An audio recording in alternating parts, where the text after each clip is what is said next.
Me llamo Esteban Rivas, y lo que voy a contar no es una historia, es una sentencia. Nadie imagina lo que arde en la piel de un viejo al que creen acabado. Creen que la vejez me quitó los dientes, que la soledad me arrancó las garras, que mis recuerdos son polvo. Pero esta noche, cuando el viento soplaba como si trajera voces de ultratumba, alguien dejó en mi puerta un sobre amarillento. No tenía remitente.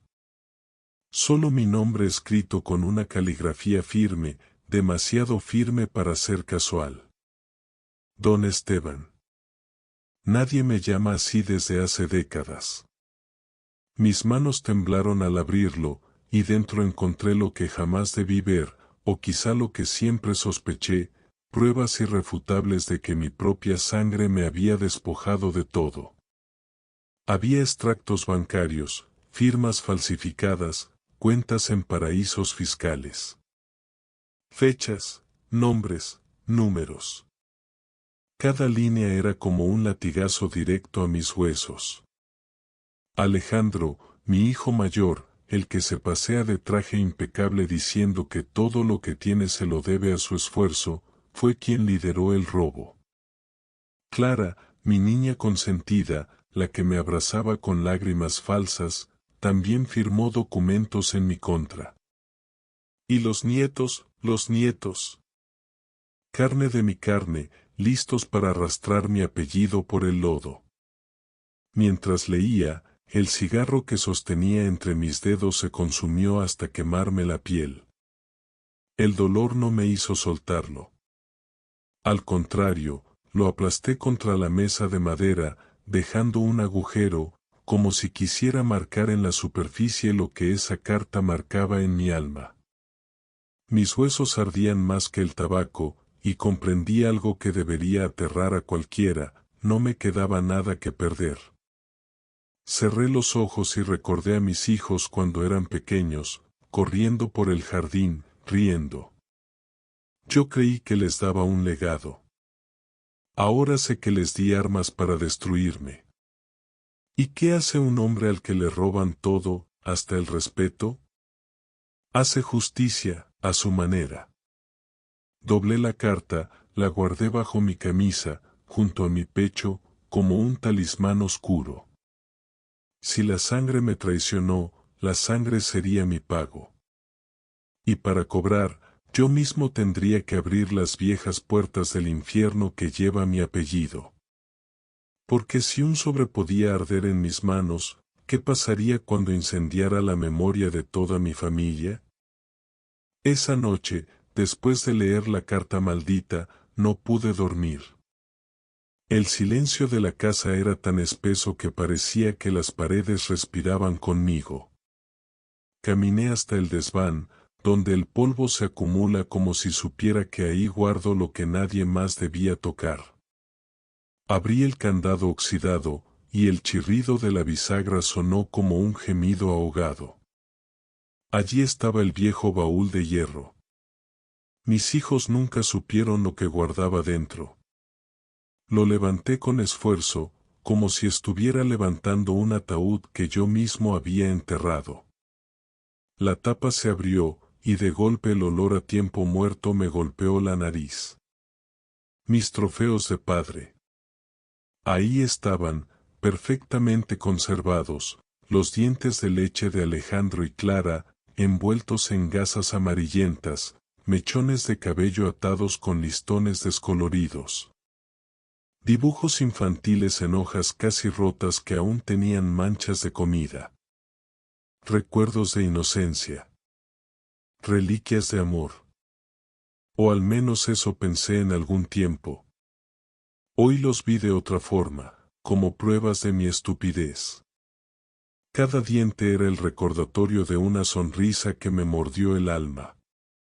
Cada mechón, un trozo de cariño convertido en traición. Cada dibujo, una burla cruel disfrazada de ternura. Saqué un cuaderno de tapas de cuero donde anotaba cosas que ellos decían de niños. Recuerdo a Alejandro, con apenas 5 años, mirándome y diciendo, «Papá, cuando sea grande quiero ser como tú. Sonreí entonces. Hoy, al leerlo, sentí un nudo en la garganta y lo taché con furia, escribiendo encima, ya lo eres.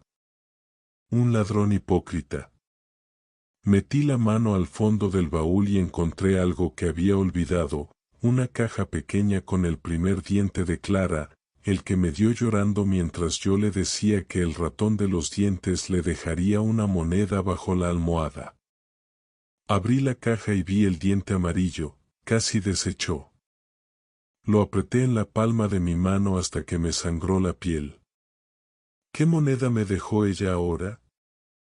La ruina. El baúl dejó de ser un cofre de recuerdos. Era un museo de traidores, un archivo de pruebas contra mi propia sangre. Cerré la tapa con rabia y juré que cada objeto sería un arma. Si ellos convirtieron mis recuerdos en cenizas, yo convertiría su herencia en fuego. Con el eco de mis propios pasos bajé al salón, con la carta aún en el pecho y el baúl abierto en mi memoria. Y entonces recordé de dónde vino todo. La fortuna que hoy me arrebataron no nació limpia. Nació de un secreto tan oscuro que ni ellos podrían soportar escucharlo.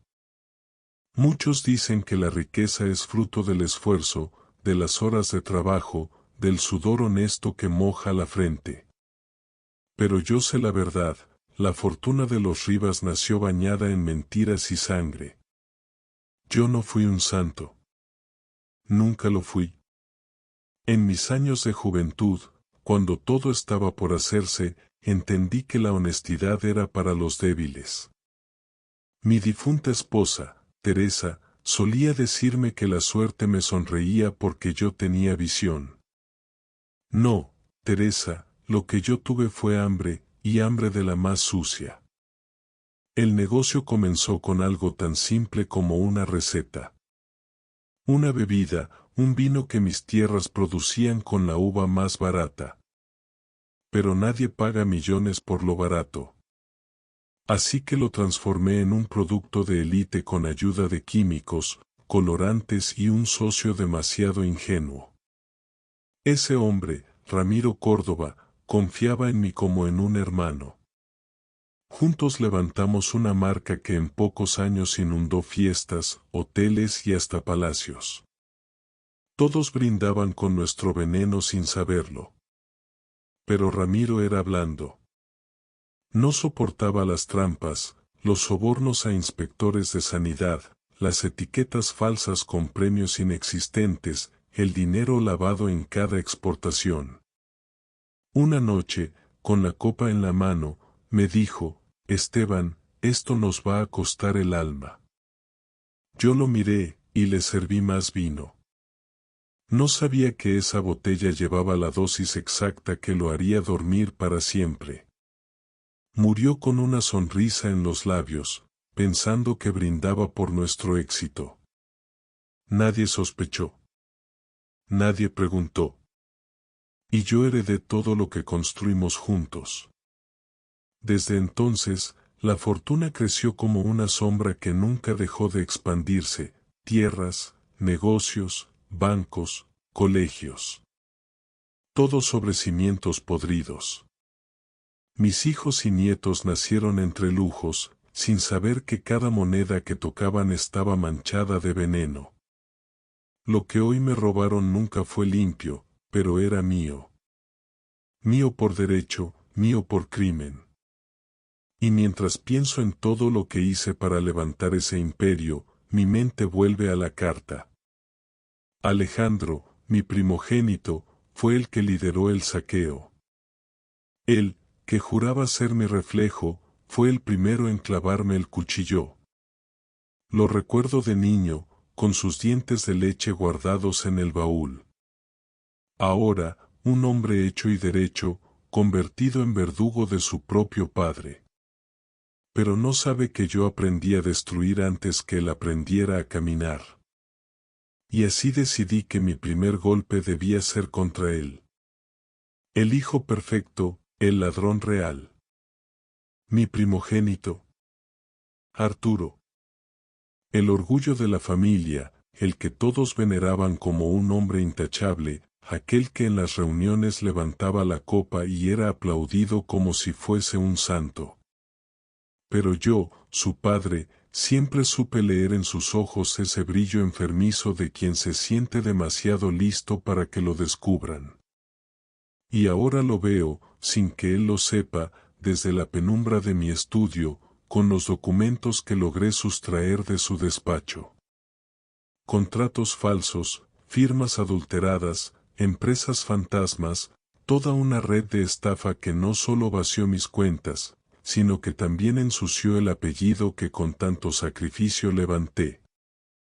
Lo observo en silencio, como un cazador que estudia a su presa. Desde lejos, vigilo su oficina de vidrio y acero, esa jaula de lujo donde juega a ser rey. En las noches, cuando se queda solo, lo miro mientras revisa papeles con una sonrisa ladina, convencido de que nadie sospecha. Qué ironía, su mayor logro fue el saqueo de la sangre que lo alimentó. Recuerdo cuando lo cargaba de niño, cuando me decía que quería ser como papá, mientras apretaba mis dedos con su manita temblorosa. ¿Y ahora? Ahora se ha convertido en un verdugo disfrazado de ángel. Cada firma suya es una puñalada. Cada negocio que presume es un ladrido de burla hacia mí. Lo llaman el hijo perfecto, el empresario ejemplar, el orgullo de la familia. Pero yo sé la verdad, Arturo es el arquitecto de mi ruina. Y lo más retorcido es que no lo hizo por necesidad, lo hizo por placer, por demostrar que podía devorarme en vida y aún así recibirme con una sonrisa en las cenas familiares. Ese es su juego, el del lobo vestido con mi propio apellido. Pero todavía no sabe que yo también aprendí a cazar, y que lo he estado observando cada segundo, esperando el momento justo. Porque si la sangre fue traicionada, la sangre será la condena. Arturo se cree invencible. Se pasea con su traje a medida y su sonrisa de tiburón, convencido de que su imperio es intocable. Pero yo, su padre, no he olvidado los caminos oscuros que recorrí para levantar esta fortuna. Y en esos caminos dejé enemigos, favores sin saldar, deudas que muchos aún desean cobrar con sangre o con ruina. Así que comencé a mover los hilos. Pequeños, invisibles, pero mortales. Una copia de un contrato falso cayó, casi por accidente, en las manos de un inspector de Hacienda al que una vez salvé de la cárcel. Viejos contactos en la prensa recibieron sobres Manila con documentos que nadie debía tener. Un socio extranjero, de esos que Arturo juraba tener bajo su control, recibió fotografías y cuentas bancarias que demostraban que estaba siendo robado. El resultado fue inmediato, como veneno corriendo por las venas, el empresario ejemplar se convirtió en sospechoso.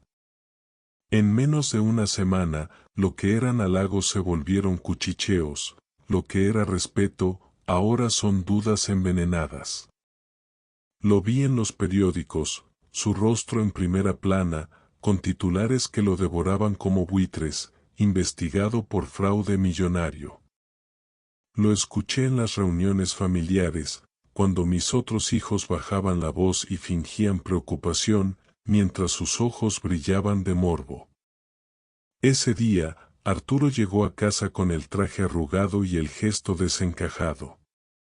Nadie lo había visto nunca así, derrotado. Y yo lo miré desde mi sillón, fingiendo ignorancia, ocultando la sonrisa detrás del humo de mi cigarro. Porque el sabotaje perfecto no se hace con gritos ni cuchillos. No, se hace en silencio, con precisión quirúrgica, dejando que el traidor se pudra con la misma cuerda que usó para colgarme a mí. Arturo todavía no lo sabe, pero yo ya marqué su sentencia. Y no es un juez ni un fiscal quien lo condenará, soy yo, su padre, su creador, el que ahora lo devora desde las sombras. Y lo mejor de todo es que este es solo el primer movimiento. Porque si un hijo se atreve a traicionar a su sangre, yo no tengo piedad en devolverle el golpe con la mía. La noticia llegó envuelta en sirenas y gritos. Arturo, mi primogénito, el orgullo que jamás mereció ese título, ya no respiraba. Se voló la sien en su oficina, rodeado de sus trofeos de cartón, diplomas falsos, contratos inflados, fotografías con políticos que ahora lo negarían. Yo no derramé una lágrima. Ni siquiera parpadeé. Porque mientras todos corrían a cubrir el cadáver, a llorar frente a cámaras y a rezar plegarias hipócritas, yo sabía que Arturo había recibido lo que le correspondía, el eco de mi ruina devuelto con su propia bala. Pero lo que realmente me heló los huesos no fue verlo muerto. No. Fue la carta que dejó sobre su escritorio, manchada con las últimas gotas de su sangre, dirigida a mí, su padre. Padre, sé que me destruiste. No importa cómo lo lograste, sé que fuiste tú. Pero no te equivoques, no fui el único en robarte. Ella fue peor que todos nosotros. Ella te traicionó más de lo que yo jamás me atreví. Leí esas líneas una y otra vez, hasta que las palabras parecían serpentear como veneno en mi mente. Ella. Arturo no escribió un nombre, solo esa palabra. Una mujer. ¿Quién? ¿Su madre, muerta hace años con secretos nunca confesados? ¿Mi hija Clara, con su sonrisa de víbora disfrazada de ángel? ¿O tal vez Lucía, la esposa de Arturo, que siempre fingió devoción mientras sus ojos destilaban cálculo? Esa ambigüedad no era casualidad. Arturo me había dejado una maldición en forma de sospecha eterna. Una bala no solo atravesó su cráneo, también perforó mi paz, arrojándome a un laberinto de dudas. Mientras el cuerpo de mi hijo era retirado bajo una sábana blanca, yo ya no miraba al muerto. Miraba a los vivos. Cada mujer en mi familia se convirtió en una sombra culpable, en un reflejo de traición. Arturo, incluso muerto, había logrado un último golpe, sembrar el veneno en mi sangre. Pero yo no soy un hombre que se quede con preguntas. Si él dejó una pista, yo la seguiría hasta el último rincón, aunque tuviera que arrancar sonrisas con las uñas y quemar memorias escondidas en cajones. Porque si ella existía, si realmente hubo alguien que lo superó en vileza, entonces mi venganza apenas estaba comenzando. Si Arturo me dejó la palabra a ella como herida abierta, no tuve que buscar demasiado para encontrar una primera sospechosa. Mi hija menor, Clara, la niña que alguna vez me recitaba poemas en la mesa familiar, había crecido para convertirse en la directora de un imperio de colegios privados. Un rostro de prestigio frente a la sociedad, pero yo sabía, y ahora tenía pruebas, que su negocio estaba construido sobre la misma carroña que la fortuna que me robaron. Sobornos a inspectores de educación, profesores obligados a vender exámenes, familias exprimidas hasta el último centavo. Niños tratados como mercancía, como ganado. Clara siempre se jactó de ser la orgullosa educadora, pero sus colegios eran templos de corrupción disfrazados de excelencia. Bastó con dejar caer algunos papeles en las manos correctas, correos filtrados, audios grabados en noches de whisky, nombres de funcionarios comprados. Y la chispa encendió la pólvora. Una tarde, mientras el sol caía, decenas de padres enfurecidos llegaron a las puertas del colegio principal. Gritaban, empujaban, exigían. Los rumores se habían vuelto certezas, y las certezas rabia. Yo observaba desde un auto estacionado a lo lejos, con el cigarro encendido, mientras veía cómo el prestigio de mi hija se desmoronaba como un castillo de naipes. La turba creció. Una piedra rompió un ventanal. Otra siguió. Y cuando alguien sacó un bidón de gasolina, comprendí que la furia ya no tenía freno. El fuego comenzó a devorar las paredes, a lamer los pupitres, a ennegrecer los cuadros donde Clara posaba sonriente junto a políticos y empresarios. Y allí estaba ella, mi hija, en la ventana del segundo piso, gritando, con el maquillaje corrido y los ojos desorbitados. Llamaba a la multitud, suplicaba, maldecía. Nadie la escuchó. Nadie quiso escucharla. El fuego rugía más fuerte que su voz. Yo, desde mi asiento, sentí el calor de las llamas reflejarse en mis pupilas. Y en ese instante entendí algo, Arturo tenía razón. Ella sí existía. Clara era un monstruo disfrazado de hija, tan culpable como su hermano, quizá peor. No moví un dedo para salvarla. El negocio ardiendo era mi justicia. Su grito ahogado por el humo era la música que me debía. Y mientras el colegio se consumía, yo sabía que aún faltaban más. Porque cada ladrillo de esta familia estaba podrido, y yo tenía toda la paciencia del mundo para derribarlos uno por uno. El fuego tiene una voz propia. No es el crepitar de la madera ni el siseo del plástico fundiéndose, es una lengua que habla en recuerdos. Estaba ahí, escondido entre los autos, con el humo pegado a la garganta y el cenicero lleno de colillas frías.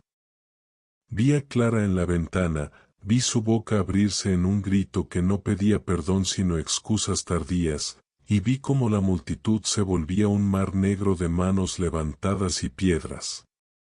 Pero fue cuando las llamas se tragaron el aula de música que empecé a oírlo, risas entremezcladas con sollozos, una coral torcida que parecía venir de otro tiempo. No sé si son voces de vivos o ecos de lo que hice nacer. A veces pienso que el incendio despertó algo que siempre estuvo allí, una sala de teatro donde se repiten las escenas de nuestra culpa.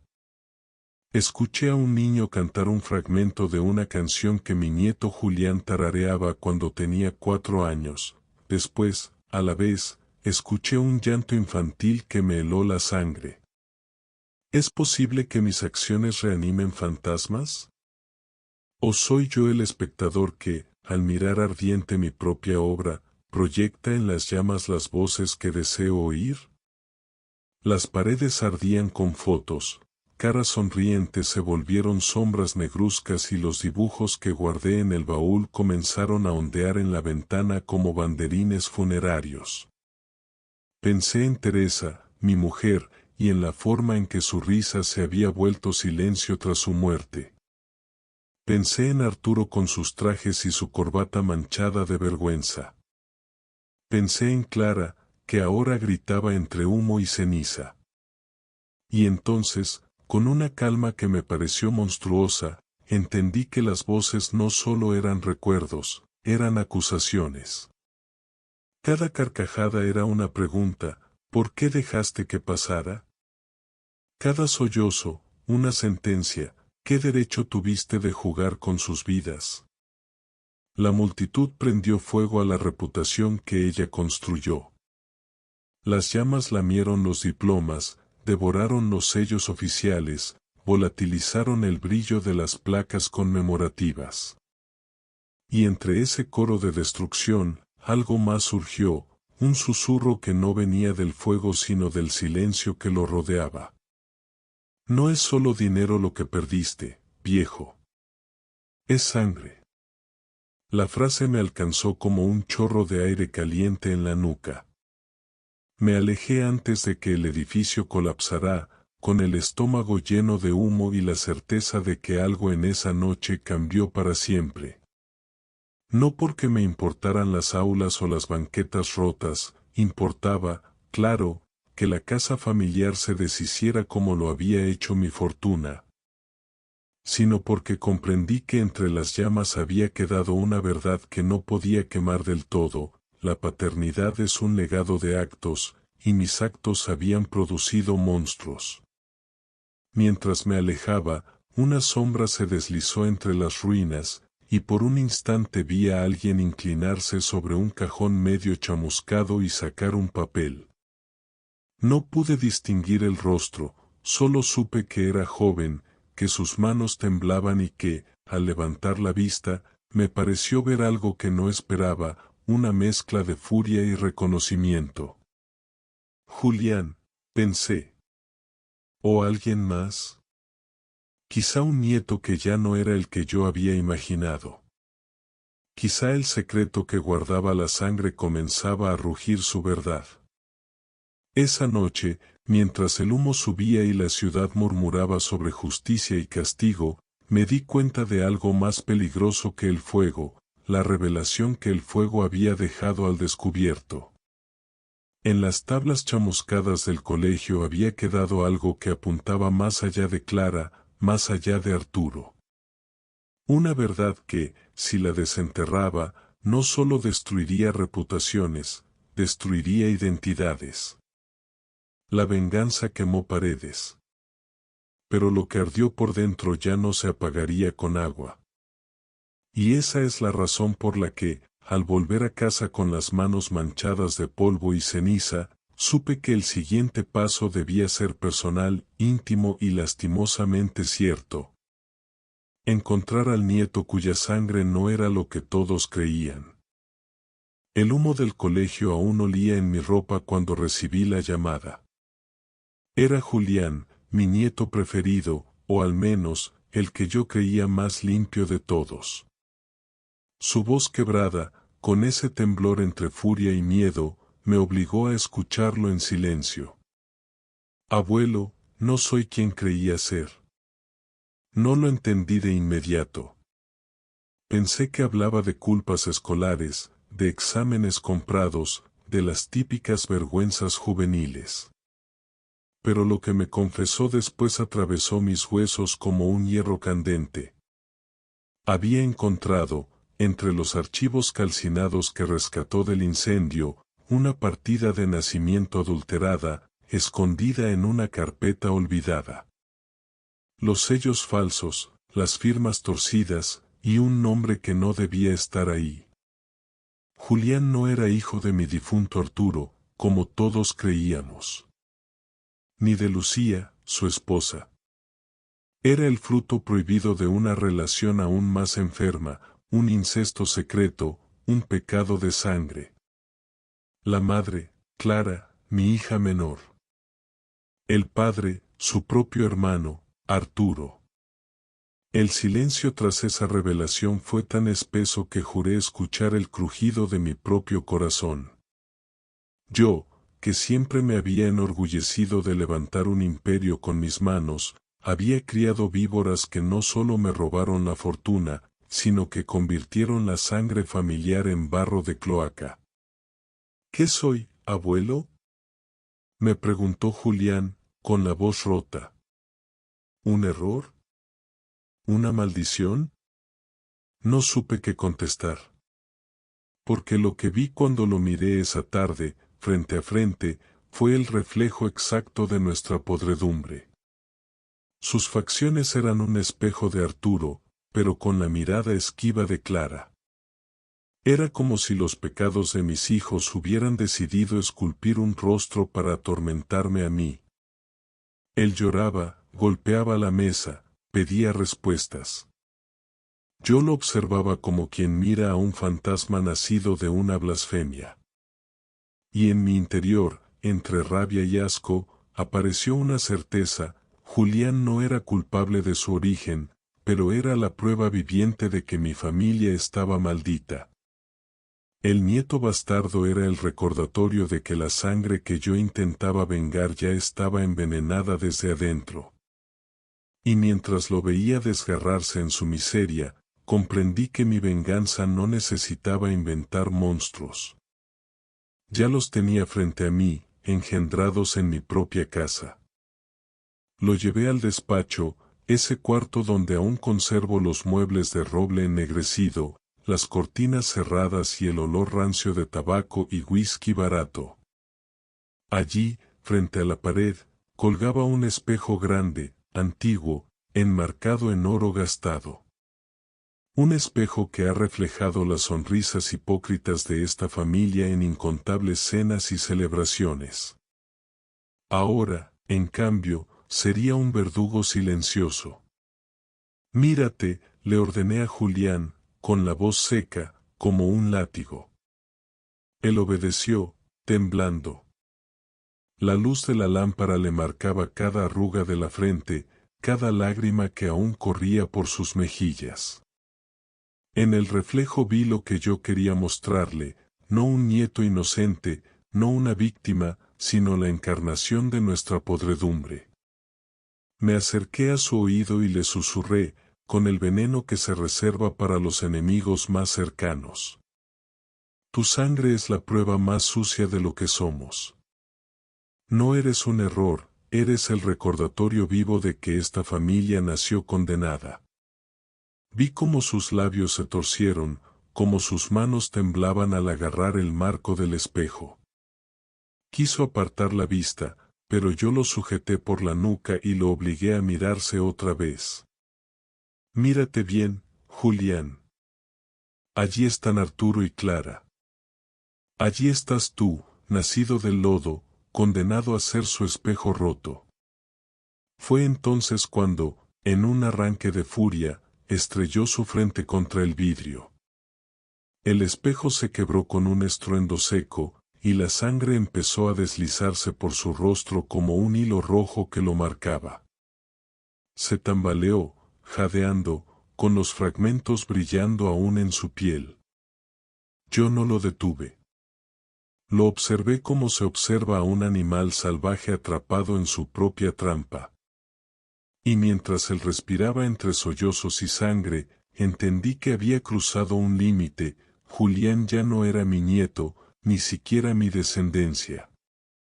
Era un pedazo andante de nuestra maldición, una herida abierta que jamás cerraría.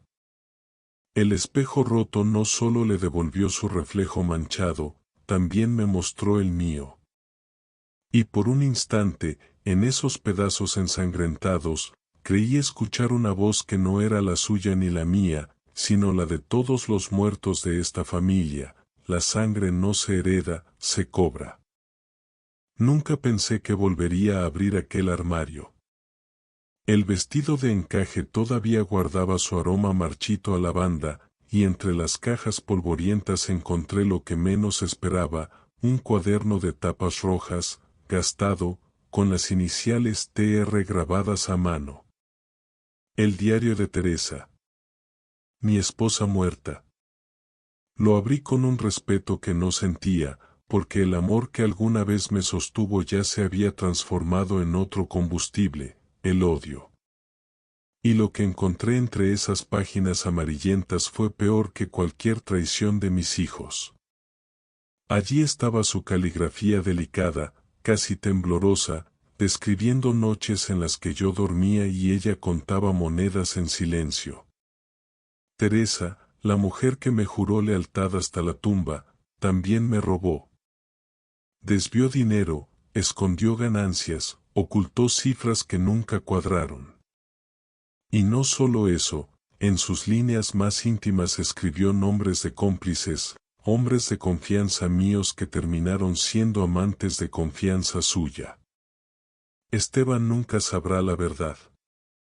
El dinero no será para él, sino para los que vendrán después de mí. Que lo odie, que me maldiga si me descubre. No importa. Yo guardaré mi secreto donde él jamás lo busque. Pasé las páginas con los dedos manchados de ceniza, con el corazón convertido en piedra. Y entonces me topé con la frase que me hizo detener la respiración. Enterré parte de la fortuna bajo la cama que compartimos. Que duerma sobre ella como un rey ciego. Me arrodillé, con el cigarro cayendo de mis labios, y golpeé el suelo de madera hasta arrancar una tabla. Allí, envueltos en bolsas que el tiempo había ennegrecido, estaban fajos de billetes antiguos, monedas de oro, documentos que creía perdidos. Dormí años sobre una tumba de riquezas, engañado por la mujer que amaba. El diario temblaba en mis manos, como si Teresa aún me hablara desde el más allá, riéndose de mí, de mi ceguera, de mi fe. Y fue en ese instante cuando lo entendí todo. Mi familia no me traicionó de repente, la traición siempre estuvo aquí, desde el principio, desde el mismo lecho donde yo creía que había amor. Me levanté, con el diario en una mano y los billetes en la otra. Y supe que este hallazgo no era un regalo, era un veneno más que debía tragar. Porque si hasta Teresa me había mentido, ¿qué quedaba por descubrir? La tumba de nuestra cama aún tenía secretos.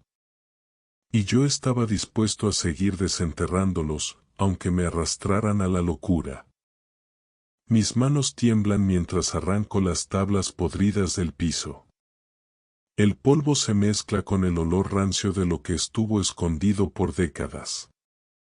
Bajo la cama, donde tantas noches dormí creyendo en la fidelidad de mi esposa muerta, aparecen cajas metálicas oxidadas. Las abro con furia. Dentro encuentro fajos de billetes amarillentos, pasaportes falsos, títulos de propiedades que nunca conocí. Cada hoja es un latigazo en mi memoria. Ella no solo me engañó en vida, siguió jugando conmigo después de muerta, como si su risa burlona aún retumbara en estas paredes. Hay cartas dirigidas a un hombre que nunca mencionó. Frases escritas con delicadeza, con esa caligrafía que yo creía reservada solo para mí, nuestro secreto es eterno. La náusea me invade. Mi estómago se revuelve como si hubiese tragado cenizas. Y lo peor, una nota dirigida a mí, fechada un mes antes de su muerte. Si algún día encuentras esto, sabrás que yo también tenía mis hilos. Tú nunca tuviste el control, ni siquiera sobre mí.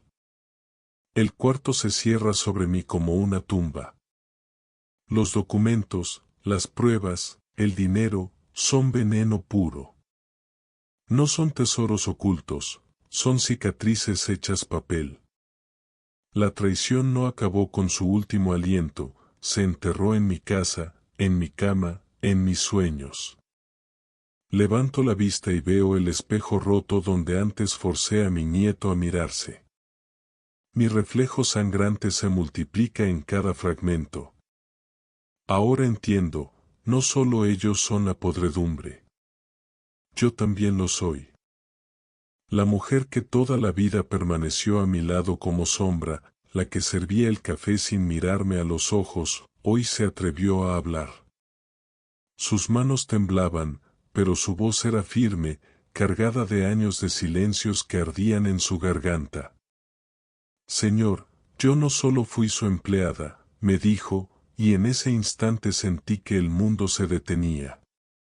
Me reveló lo impensable, había sido mi amante en la juventud, en aquellas noches en que mi esposa dormía y yo buscaba calor en la penumbra de la cocina.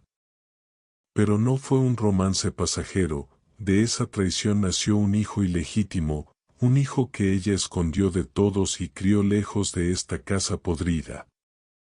Su confesión no era una súplica, era una sentencia.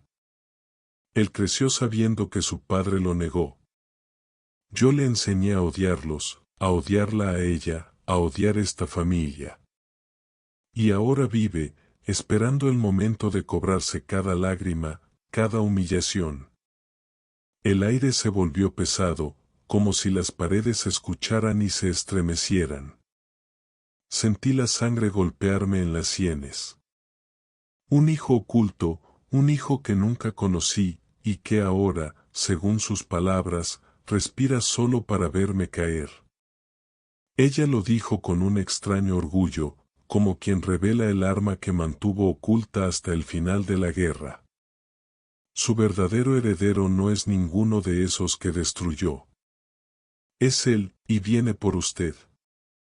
Me quedé helado, como si el eco de esa confesión abriera un túnel directo hacia mi final. Por primera vez en esta cadena de venganzas, no era yo quien movía los hilos, era mi propia sangre maldita, mi sombra más oscura, la que se preparaba para devorarme. Lo encontré en un bar de pueblo, una noche en que la lluvia parecía lavar de mi piel las últimas apariencias. Entré como quien no quiere ser visto, con el diario de Teresa ardiendo en la memoria y la confesión de Magdalena martillando en la cabeza. Él estaba solo, con la cara hundida en la sombra de un sombrero barato, una copa a medias y las manos que traicionaban nervios. Al mirarlo, vi mi propio rostro 50 años atrás, la mandíbula dura, la boca que no pregunta, los ojos que calculan. Su nombre era Gabriel. Mi hijo ilegítimo, la semilla que mi traición sembró y que Magdalena cuidó con odio como si fuese una planta venenosa. No hubo duda en su mirada cuando me acerqué. No hubo sorpresa, solo un reconocimiento frío, como si me esperara desde siempre. Me miró y por un instante pensé que estaba viendo a un espejo roto, la parte que me devuelve todo lo malo que hice. No dije hijo. Le extendí la mano y él la tomó con desconfianza, como quien coge filo. Gabriel, le dije sin rodeos. Sé lo que te contaron. Sé lo que te hicieron. Y sé cuánto te alimentaste de rencor. Él escupió una risa corta. No necesito tu compasión, Señor. Necesito que me des la verdad. Le di más que la verdad. Le entregué pruebas, nombres, fechas, contratos, el mapa de la corrupción que había alimentado a los Rivas durante décadas. Le mostré la carta anónima, los extractos, las firmas. Le enseñé la foto de Ramiro Córdoba junto a mi sonrisa, el pasaporte con el sello que nunca expliqué. Le mostré la caja con los fajos de billetes que saqué debajo mi cama. Y al final, le puse en la mano el diario de Teresa, abierto en esa frase cruel, nuestro secreto es eterno.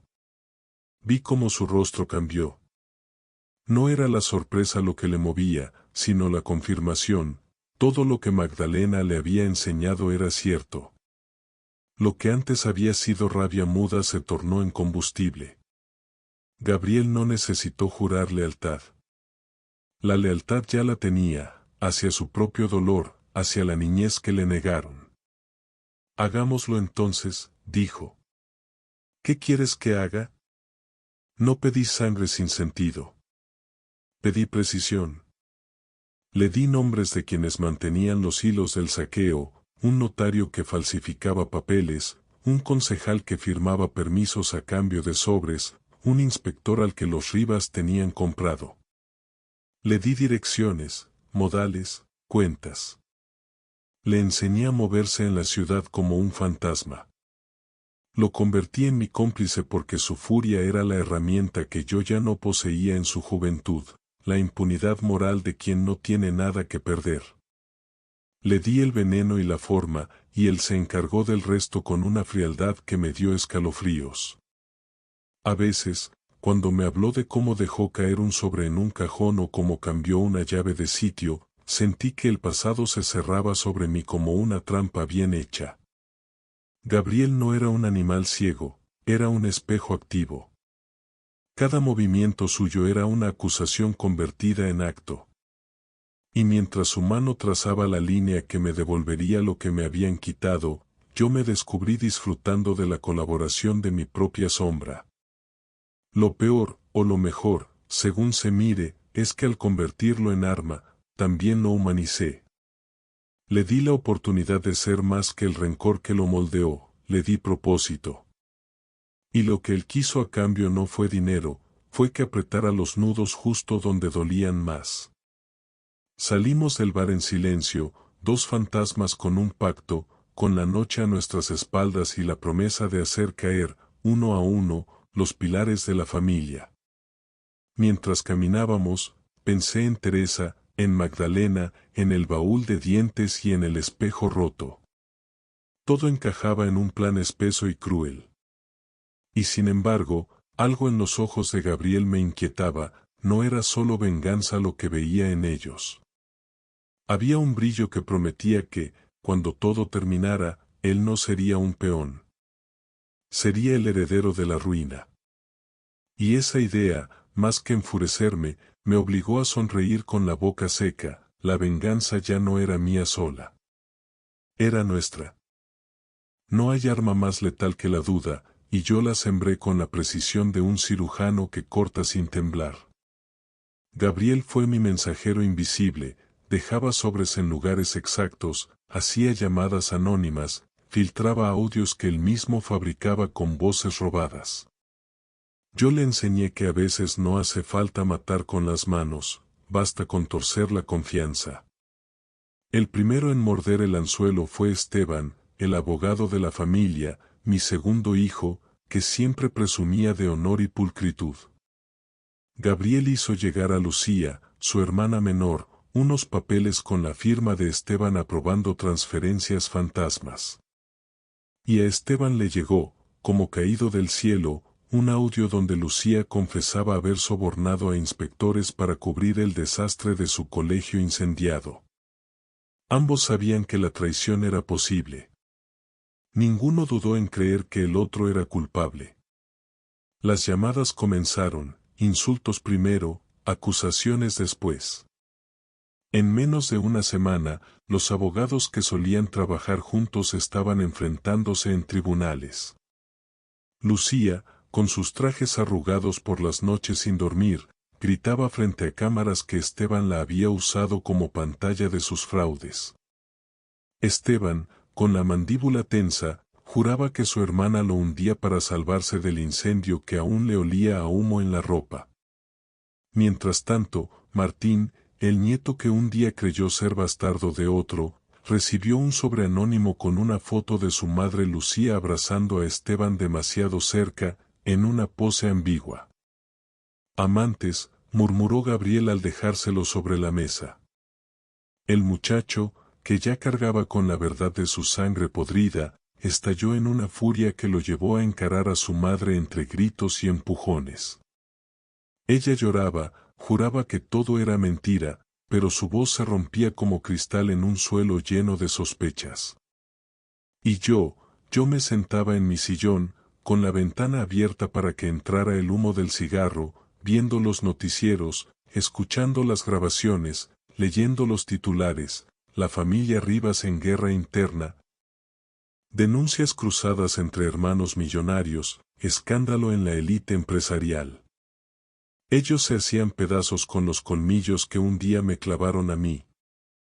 La belleza de la estrategia era que nadie sabía de dónde venía el veneno. Se señalaban entre sí, pero nunca hacia afuera.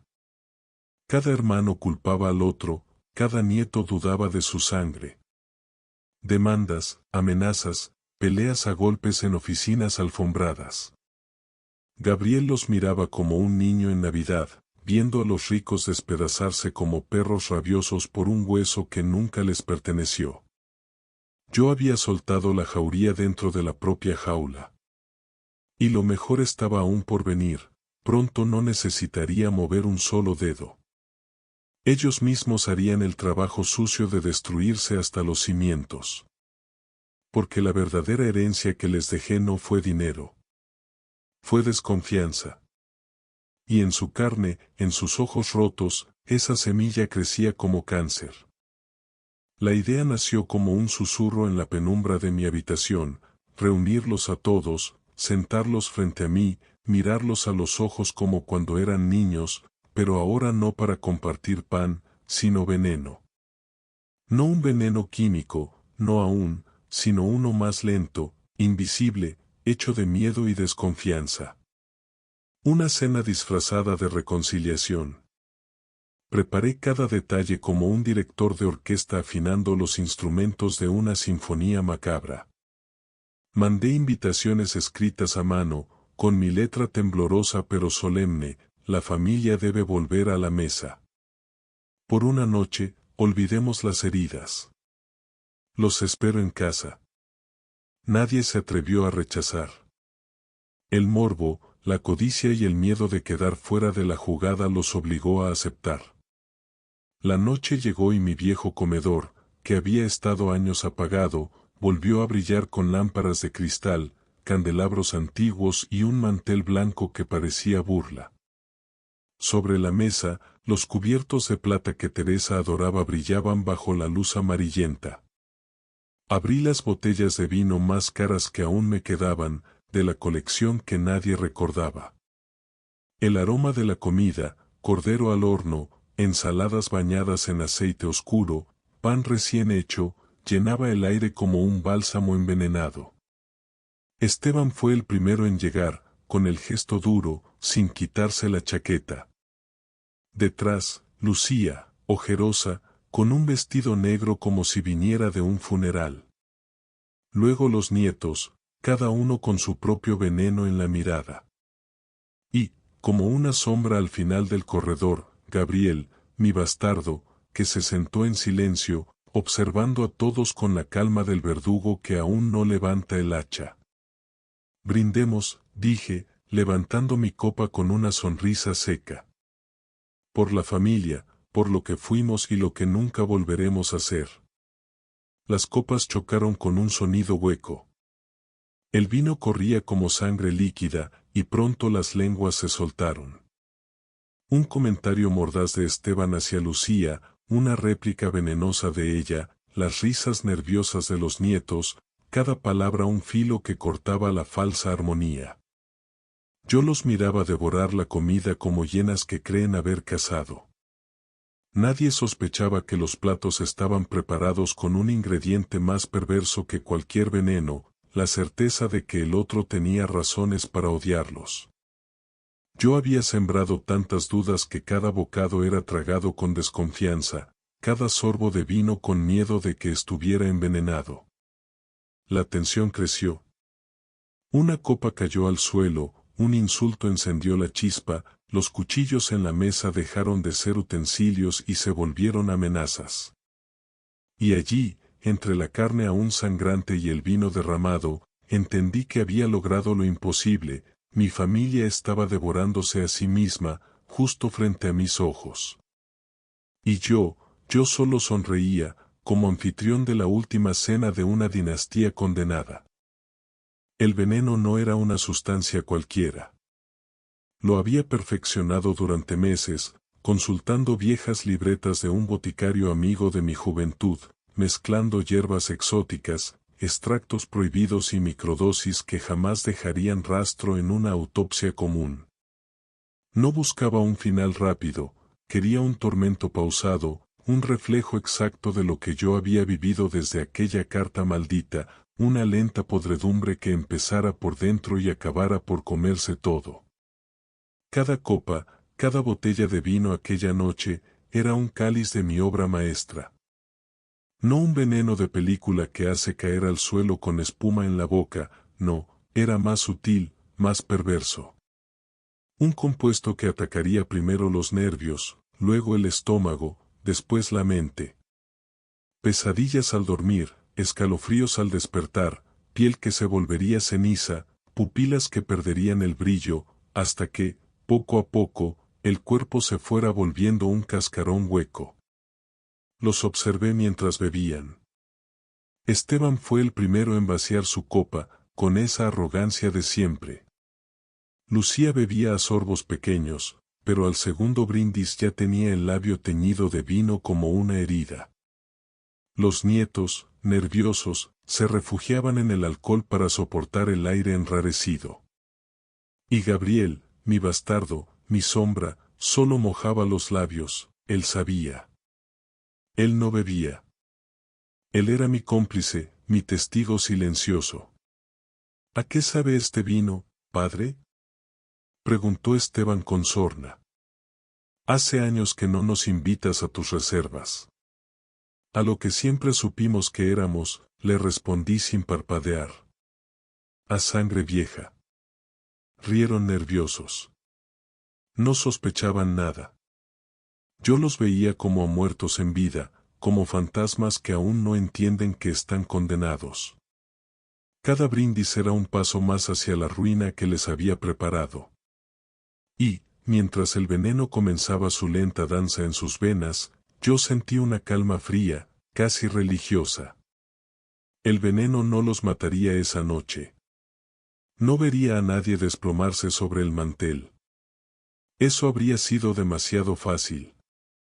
Lo que vería, en los días siguientes, sería la decadencia total, enfermedades misteriosas, ataques de pánico, vómitos en plena reunión, insomnio con visiones, delirios y confesiones obligadas por la fiebre. Cada uno se volvería un cadáver andante, cargando su propia miseria, sin saber si era culpa del hermano, del padre, del destino. Gabriel me miró desde el otro extremo de la mesa. Su rostro estaba sereno, pero sus ojos brillaban con algo nuevo, respeto, quizá miedo. Sabía que yo había cruzado la línea final, que ya no había vuelta atrás. Y en ese instante, mientras ellos reían, brindaban y masticaban carne que sabía a metal, entendí que mi venganza ya no era un plan, era un destino. Los había convertido en lo que siempre fueron en secreto, muertos que caminaban sobre cenizas. El vino brillaba bajo la luz mortecina de los candelabros, rojo como sangre recién derramada. Mis manos temblaban, no por el peso de la copa, sino por la tos que desde hacía semanas me arrancaba jirones de vida. Un acceso violento me sacudió el pecho, y cuando me cubrí la boca con el pañuelo, lo vi, manchas oscuras, húmedas, que confirmaban lo que ya sabía. Yo también me estaba pudriendo por dentro, igual que ellos lo estarían pronto. Me puse de pie con dificultad, la espalda arqueada como la rama seca de un árbol a punto de quebrarse. Todos me miraron, Esteban con sospecha, Lucía con nervios, los nietos con desconfianza. Gabriel, en cambio, solo me observaba con una calma expectante, como si supiera que aquel momento era la culminación de toda una vida. Levanté la copa y sentí como la garganta me ardía con cada palabra. Brindo, dije, con voz áspera pero firme, por la familia que fabriqué con mis propias manos, y que con mis propias manos entierro esta noche. Un silencio pesado cayó sobre la mesa. El único sonido fue el del vino que se agitaba en las copas al temblar de los dedos. Esteban se rió, una carcajada nerviosa. ¿Qué demonios significa esto, padre? ¿Es otra de tus malditas teatralidades?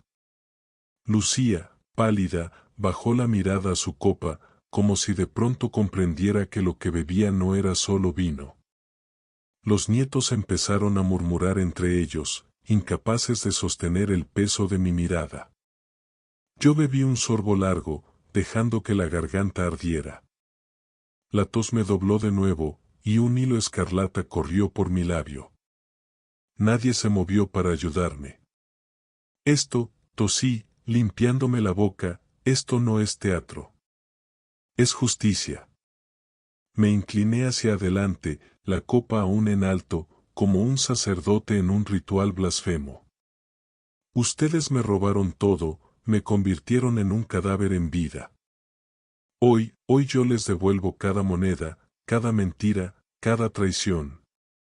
Y lo hago gota a gota, sorbo a sorbo. El miedo en sus rostros fue la ofrenda más deliciosa de la noche.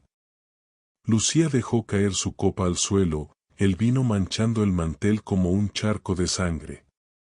Esteban se puso de pie, rojo de furia, pero titubeó, el mareo le había llegado antes que el coraje. Los nietos intercambiaron miradas de terror, como ratas atrapadas en un barco que se hunde. Yo los observaba con la calma del verdugo que ya ha dejado caer la cuchilla. Y aunque la tos me seguía desgarrando, sonreí, mi sentencia estaba dictada, y ellos ya eran prisioneros de mi última voluntad. En ese instante comprendí que no habría redención, ni perdón, ni escapatoria. Solo un banquete maldito y un brindis eterno, marcado por la sangre y el veneno. El silencio de la mansión era distinto ahora. Ya no había pasos apresurados en los pasillos, ni risas fingidas en los salones, ni discusiones de herencia en los corredores. Solo quedaba el crujido de la madera quemada, el olor acre de cenizas y ese viento maldito que atravesaba las ventanas rotas como si se burlara de mí. Días después de aquel banquete, todo se había desmoronado con la exactitud de un reloj infernal. Esteban, mi primogénito, fue visto tambaleándose en plena calle, delirando sobre voces que lo seguían, hasta que la prensa lo llamó el abogado enloquecido. Perdió clientes, perdió amigos, perdió hasta el juicio. Lucía, mi hija, fue arrastrada por la justicia que un día había comprado, las pruebas de sobornos, exámenes vendidos y abusos de poder cayeron sobre ella como una tormenta. Nadie la defendió. Nadie quiso ensuciarse las manos por ella. Ahora estaba tras rejas, gritando que era víctima de una conspiración, cuando en realidad era víctima de su propia sangre podrida. Los nietos, esos bastardos de la ambición, no quedaron mejor. Martín, destrozado por la verdad de su origen, se dejó consumir por el veneno lento, creyendo que eran alucinaciones. Lo vi correr desnudo por el jardín, gritando que la sangre lo perseguía. Camila, su hermana, se entregó a una espiral de drogas y amantes, como si quisiera borrar con sexo y polvo la peste que corría en sus venas. Eran la viva imagen de mi éxito, cadáveres que aún respiraban. Y yo caminaba entre lo que quedaba de la mansión. Esa casa había sido el corazón de mi imperio. Las paredes, ennegrecidas por un incendio que nadie explicó, parecían murallas derrumbadas de un castillo maldito.